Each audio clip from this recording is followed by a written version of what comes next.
Hello friends, ఈరోజు చెప్పుకోబోయే కథ పుణ్యం ఊరికే పోదు. ఒక రైతు తన పొలంలో పని చేసుకుంటుంటే ఏవో అరుపులు వినిపించాయి. వెంటనే అటువైపు వెళ్ళి చూస్తే అక్కడ ఒక అబ్బాయి బావిలో పడి హెల్ప్ హెల్ప్ అని అరుస్తూ ఉంటాడు. రైతు ఏమాత్రం ఆలస్యం చేయకుండా వెంటనే బావిలో దూకి ఆ అబ్బాయిని కాపాడి ధైర్యం చెప్పి ఇంటికి పంపిస్తాడు. తర్వాతి రోజు వాళ్ళ ఇంటి ముందు ఒక ఖరీదైన గుర్రబండి వచ్చి ఆగుతుంది. అందులో నుండి ఖరీదైన దుస్తులు ధరించిన పెద్ద మనిషి దిగి నేరుగా రైతు వద్దకు వస్తాడు. ఎవరు బాబు మీరు? ఎవరు కావాలి అని అడుగుతాడు రైతు. నమస్తే, నేను పక్కన ఊర్లో ఉంటాను. నిన్న మీరు మా అబ్బాయిని బావిలో పడితే రక్షించారు. అందుకు కృతజ్ఞతగా ఏమిచ్చినా మీ రుణం తీరదు. దయచేసి ఈ ధనం తీసుకోండి అంటూ ఒక ఇనప్పెట్టె ఇస్తాడు. అప్పుడు రైతు, క్షమించండి, నేను ప్రతిఫలం ఆశించి చేయలేదు. ఒక వ్యక్తి ఆపదలో ఉంటే నా చేతనైన సాయం చేశాను.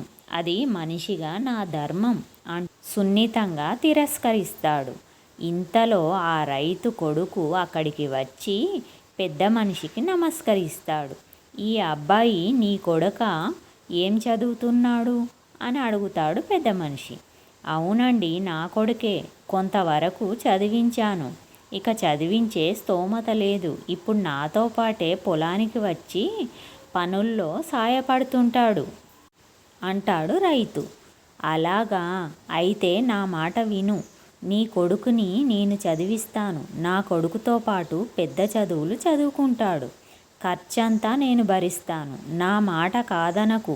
నా కొడుకుని కాపాడిన నీ రుణం కొంతైనా తీర్చుకోనివ్వు అంటాడు. ఆ పెద్ద మనిషి అంతలా అడుగుతుంటే కాదనలేక సరే అంటాడు రైతు. పెద్ద మనిషి పిల్లలిద్దరినీ పెద్ద చదువులు చదివిస్తాడు. వాళ్ళిద్దరూ చాలా గొప్పవాళ్ళు అవుతారు. కొంతకాలానికి ఆ పెద్ద మనిషి కొడుక్కి ఒక అంతు తెలియని వ్యాధి వస్తుంది. డాక్టర్లు అందరూ అతన్ని పరీక్షించి చేతులెత్తేస్తారు.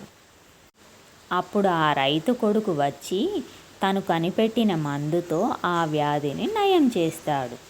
ఆ రైతు కొడుకు ఎవరో తెలుసా? పెన్సిలిన్ మందుని కనిపెట్టిన ప్రపంచ ప్రఖ్యాతిగాంచిన శాస్త్రవేత్త అలెగ్జాండర్ ఫ్లెమింగ్. ఇంతకు ఆ రెండో వ్యక్తి ఎవరో తెలుసా? బ్రిటిష్ ప్రధానమంత్రి విన్స్టన్ చర్చిల్. అందుకే అంటారు, పుణ్యం ఊరికే పోదు, కలకాలం తోడొస్తుంది అని. ఇది ఫ్రెండ్స్ ఈరోజు కథ. ఈ కథ మీకు నచ్చినట్లయితే ఒక లైక్ చేసి సబ్స్క్రైబ్ చేసుకోండి.